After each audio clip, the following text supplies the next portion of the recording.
Ok, empezamos entonces con bioenergética y metabolismo, que forma parte del corte 2, antes de poder entrar directamente con metabolismo. El libro que estoy utilizando, que me parece muy completo sobre lo que se refiere al metabolismo, es la sexta edición de Leininger. No importa si está en inglés o castellano, ya que el inglés es en inglés técnico de fácil entendimiento. Entonces fíjense que de todos modos eso está, la descarga PDF está en mi blog. Comenzamos entonces con la parte 2, que es en el lado, perdón, en el lado izquierdo tenemos lo que es bioenergética y metabolismo, y en el lado derecho entonces vamos a desarrollar el tema. No voy a hablar de palabra por palabra, sino de detenerme en las imágenes. No me voy a detener esta imagen, aunque sí es importante, no es álgido entenderlo, pero sí esto me interesa. Bien, entonces darle un aumento a esta imagen. Aquí está resumido es las leyes de la termodinámica, por lo menos su primera ley, y está resumido es el ciclo entre la interdependencia entre los organismos autótrofos y heterótrofos. Tenemos que recordar en este momento la primera ley de la termodinámica. Esta primera ley no es más que la ley de la energía. La energía no se crea en exceso, se transforma. Bien, esta energía que proviene del Sol emite una energía en forma de fotones, es la mínima cantidad de energía, que emite el Sol. Esto es un quantum en forma de fotones. Estos fotones son absorbidos por las plantas, y esta es la razón que las plantas se les llama seres autótrofos, porque autótrofos, son capaces de producir su propio alimento. ¿Cómo es que forman su propio alimento? Transforma la energía solar en energía química en forma de ATP, y es en forma de alimento que nosotros podemos ingerir esos alimentos. Por lo tanto somos seres heterótrofos, es decir, las plantas realizan un proceso llamado fotosíntesis, mediante la cual en sus células tienen un organelo llamados cloroplastos. A su vez, en el interior de los cloroplastos encontramos una sustancia verde llamada clorofila, y es la clorofila el encargado de realizar la transformación de la energía solar en energía química. ¿Bien? Esta es la razón del por qué nosotros no tenemos, como seres heterótrofos, no tenemos cloroplastos. ¿Bien? Entonces dependemos de la obtención de alimentos de las plantas. A su vez nos damos cuenta en este ciclo que las plantas, para producir para realizar la fotosíntesis, libera al entorno un gas que es nocivo. Es un producto de desecho del metabolismo. No hemos hablado todavía del metabolismo, pero estamos introduciendo el concepto. Las plantas están realizando el metabolismo para hacer esa transformación de una energía a otra, y en este proceso libera al exterior oxígeno. Esto es un gas tóxico, por lo menos para ellas, mientras que para nosotros como seres heterótrofos lo aprovechamos. Pero a su vez nuestro metabolismo conlleva a que se desprenda al exterior un gas que es sumamente tóxico para nosotros, que es el CO2. Este CO2 entonces lo aprovecha la planta. Entonces fíjense cómo es un ciclo que se repite una y otra vez indefinidamente. Pero fíjense que también estamos hablando de productos orgánicos. Productos orgánicos es lo que hemos hablado hace rato, que la planta produce energía en forma de alimentos, que en nuestro cuerpo esa energía se transforma en ATP. Fíjense algo llegando a este punto. ATP no es energía, ojo, es un error muy común. ATP es un transportador de energía, y esta energía se transporta en los enlaces fosfodiéster que constituye el ATP. Bien, Vamos entonces a la siguiente imagen. Y aquí está el plato fuerte del metabolismo. Vemos entonces a grosso modo la imagen. Repito, ustedes, mientras yo estoy hablando, ustedes pueden ver esta imagen en su respectivo libro. Vamos a ver que el metabolismo está constituido por tres fases. Ya lo hemos hablado, pero aquí lo vamos a ver en forma esquemática. Está constituido por catabolismo, anabolismo y la tercera fase, anfibolismo. Entonces, fíjense lo que me ha hablado hace rato en anterior audio, disculpen. Tenemos que tener en cuenta que es ruta metabólica y que son las reacciones metabólicas. No confundamos las dos. Esto lo hemos visto inclusive antes de salir de vacaciones. Hemos visto el primer corte. La ruta metabólica la ruta metabólica es irreversible. Una vez que se realizó un proceso, este proceso no se detiene. Pero no hay que confundir las reacciones metabólicas. Las reacciones metabólicas pueden ser reversibles y irreversibles. Si es irreversible, el reactante A va a producir un metabolito llamado B y el B produce el producto. Fíjense que aquí estamos hablando de dos reacciones. Vamos a hablar de estas reacciones para que se puedan ver claramente lo que quiero decir. De A a B puede que la reacción sea irreversible, pero de B a C la reacción puede ser reversible y de C a D es irreversible. ¿Qué quiere decir esto? Quiere decir que una vez que comienza el proceso, de A va hacia D. De D no va hacia A, pero puede haber una reconstrucción molecular y entonces de C produce B. Y es lo que estamos viendo en este gráfico. El catabolismo es irreversible, el anabolismo es irreversible, pero hay determinadas reacciones que conforman el catabolismo y anabolismo que pueden ser reversibles y está representado por este circulito que está en el centro. Este circulito es lo que nosotros vamos a ver posteriormente con el nombre de ciclo de Krebs. ¿Bien? Entonces tenemos que tener claro estas tres fases. A su vez, fíjense que hablando de catabolismo, fíjense el cuadro que está aquí arriba. Hace referencia a que el catabolismo proviene de quién? Proviene de los alimentos que nosotros estamos ingiriendo y lo que hemos estudiado, las biomoléculas, que es de las tres biomoléculas principales, carbohidratos, no hablemos de grasas, o de lípidos y proteínas. Al nosotros ingerirlo con la dieta, tiene en su interior energía potencial. Esta energía potencial, gracias a, hablamos ahorita en el frigolismo, gracias a ciertas moléculas. Estas moléculas son los llamados equivalentes reductores. Gracias a ciertos equivalentes reductores que se llama NADP, se llama FAD, se llama FMN. Estos son equivalentes reductores que pasan de reducción a oxidación, mientras que el catabolismo es un proceso oxidativo, se va oxidando esta biomolécula, pero para oxidarse esta biomolécula necesita de ciertos elementos químicos y esta sustancia, que lo que hace es recoger el hidrógeno que tiene el carbohidrato, el hidrógeno que tiene las proteínas, que tienen los lípidos, y ello al recogerlo lo que hace es transportarlo. Por eso estamos hablando de equivalentes reductores, que lo que hace es transportar estos equivalentes reductores ¿hacia dónde? Hacia la ruta metabólica que conforman el anfibolismo. Por ejemplo, fíjense aquí, estamos hablando del NAD. Ya ustedes tendrían que saber qué significa el NAD.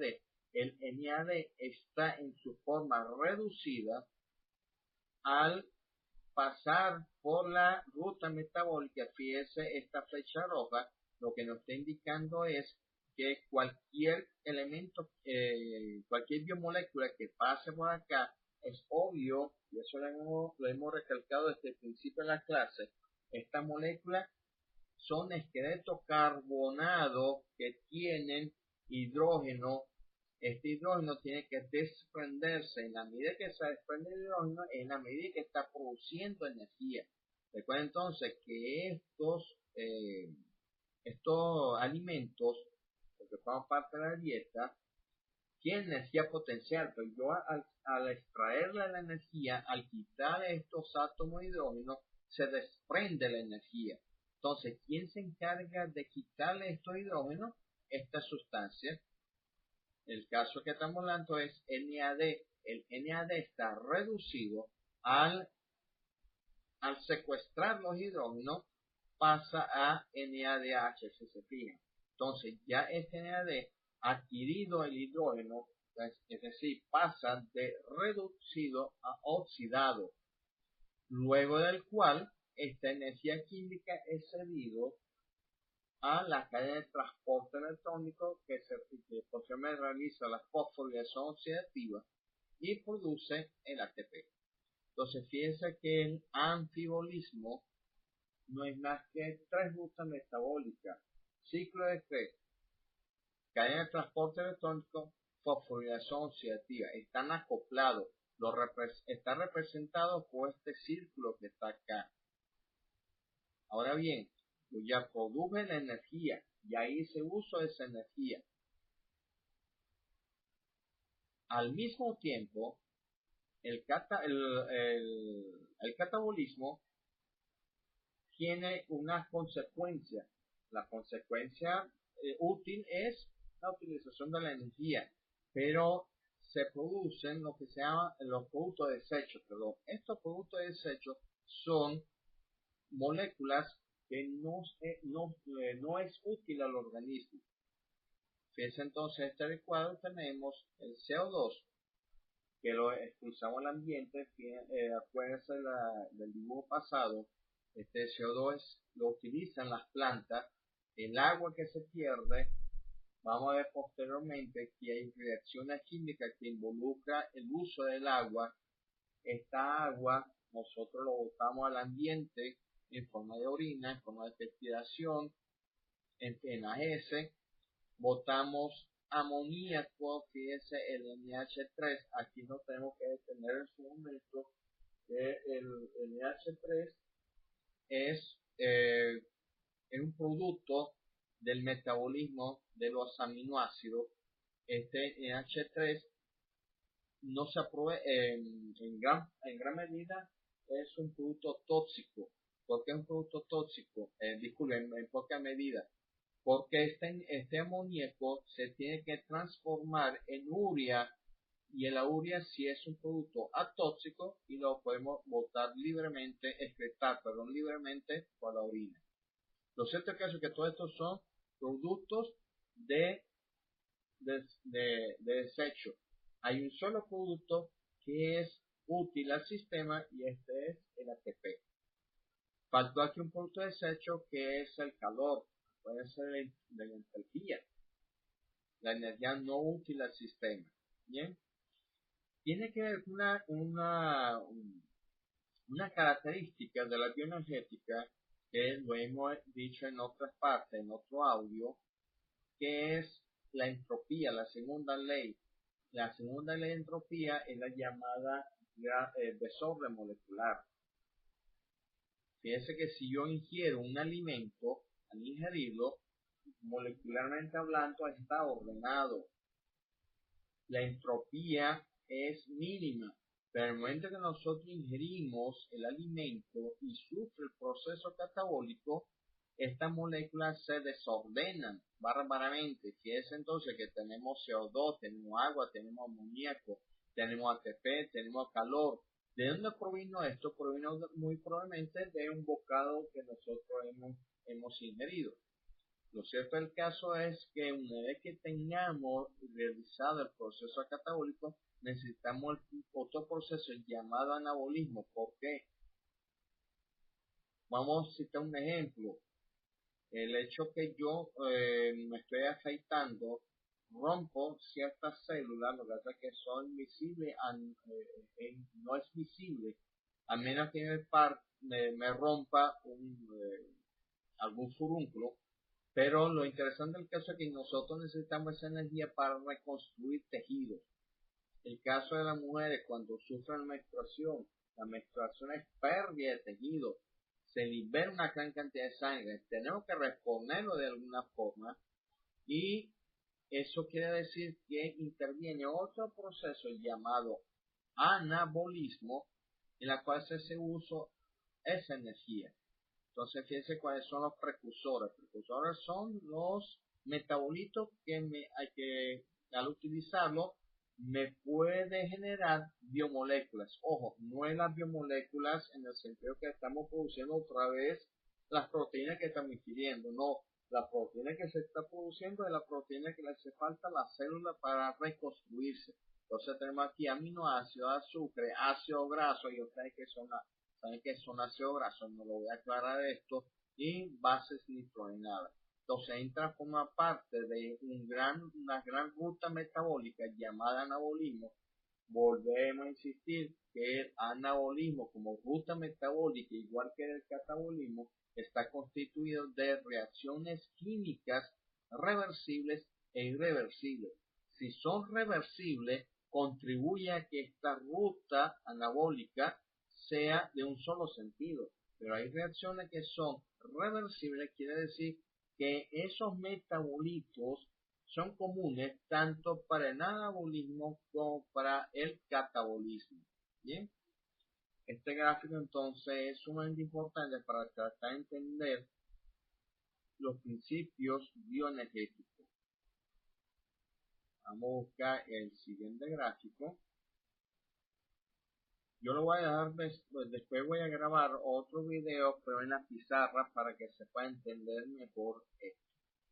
Este es fundamental entenderlo. Aquí estamos, aquí se reúne en esta imagen todo el metabolismo del cuerpo.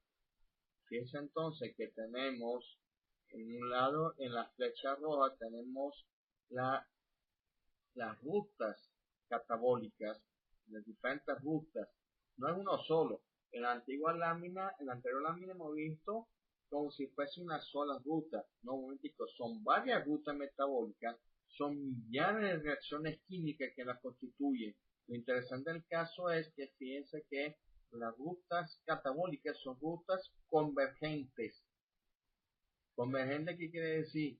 Que de varios orígenes que conforman nuestra dieta, por ejemplo, fíjense que tenemos almidón, glucógeno, sacarosa, teacilglicerio, fosfolípido, ácido graso, piruvato, leucina, isoleucina. No se preocupen ahorita, esto es que metabolito, que eso lo vamos a ver en su momento. Lo que interesa ahorita es estos tres principales que están aquí. ¿De dónde proviene el almidón y el glucógeno? La sacarosa proviene del carbohidrato. ¿De dónde proviene la alanina, la serina? Ustedes han visto esto que son aminoácidos. ¿De dónde proviene? Proviene de las proteínas. También los teacilglicéridos, los fosfolípidos. ¿De dónde proviene esto? De los lípidos. Bien, entonces estamos hablando de las tres biomoléculas principales. Lo interesante del caso es que se está produciendo este metabolito central y es la razón por qué se llama esta parte de la materia metabolismo intermediario, porque hay un metabolito que está en el medio de los procesos metabólicos, mientras que en la anterior lámina hemos visto lo que es catabolismo, anabolismo y antibolismo. Aquí vemos que hay una molécula central que reúne a las tres grandes eh, rutas metabólicas. Es llamado acetil-CoA. Es el acetato activado. Acetil-CoA, coenzima A. Ya hemos tocado esto en el primer corte, como cuando hemos visto todo lo que son coenzimas y cofactores. Ustedes deberían repasar por quién está constituida acetilcoenzima A. Luego del cual fíjense que tenemos en el otro extremo de la pantalla, en azul, tenemos el anabolismo. El anabolismo es divergente. ¿Qué quiere decir divergente? Al contrario del catabolismo convergente. Nosotros tenemos, en el catabolismo tenemos una serie de compuestos alimenticios que conforman la dieta, un abanico, imagínense un abanico, y todos ellos van a converger en nuestro cuerpo a la formación de un único metabolito, el acetil-CoA. Pero a su vez, a partir del acetil-CoA, según las necesidades orgánicas, podemos formar una infinidad de productos. Acuérdense entonces de las enzimas. ¿Cómo actúan las enzimas? Tenemos un sustrato en la cual actúa sobre él una enzima, entonces se pone el complejo enzima sustrato y a su vez se produce, valga la redundancia, un producto. Aquí tenemos infinidad de productos, por eso se llama el anabolismo divergente. Mientras que la unión entre catabolismo y anabolismo se encarga una ruta llamado ciclo de Krebs. Aquí está, no vemos la cadena de transporte electrónico y la fosforilación oxidativa porque son rutas inmediatamente una consecuencia del ciclo de Krebs. Entonces, fíjense que tenemos las tres grandes rutas metabólicas.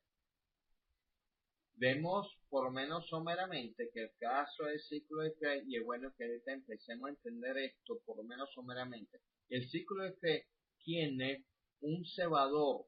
¿Cebador qué quiere decir? El que da inicio al ciclo. El que da inicio es el acetil-CoA. Fíjense que hemos hablado que las rutas catabólicas van a parar el acetil-CoA. El acetil-CoA a su vez es el punto de inicio para que se realice el anabolismo, pero el acetil-CoA debe ser mantenido, es decir, la constancia, su concentración sanguínea tiene que estar mantenido por esta ruta metabólica que aquí está representado por el ciclo de Krebs.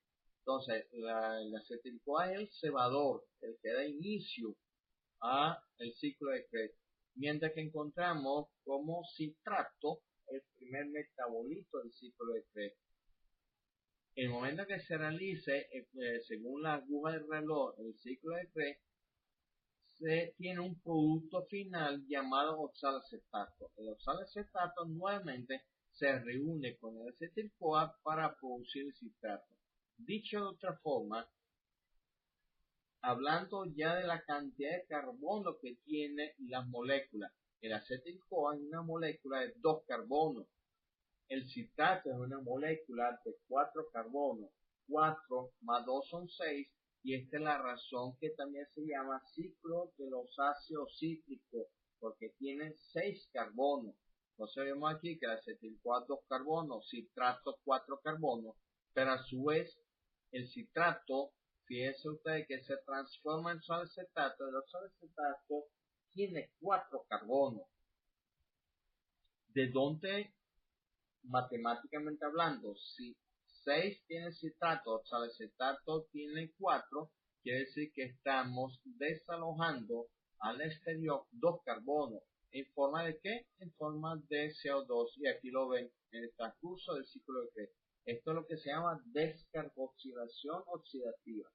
Luego vamos a ver con detalle esto, pero este gráfico es muy útil para tener una idea del metabolismo general del cuerpo. Bien, pasemos entonces a la otra lámina. Recuerden que estamos hablando de bioenergética, no estamos hablando todavía de catabolismo como tal, estamos viendo un panorama. No voy a preguntar nada de esto, se preocupen, me interesa que se vea lo principal.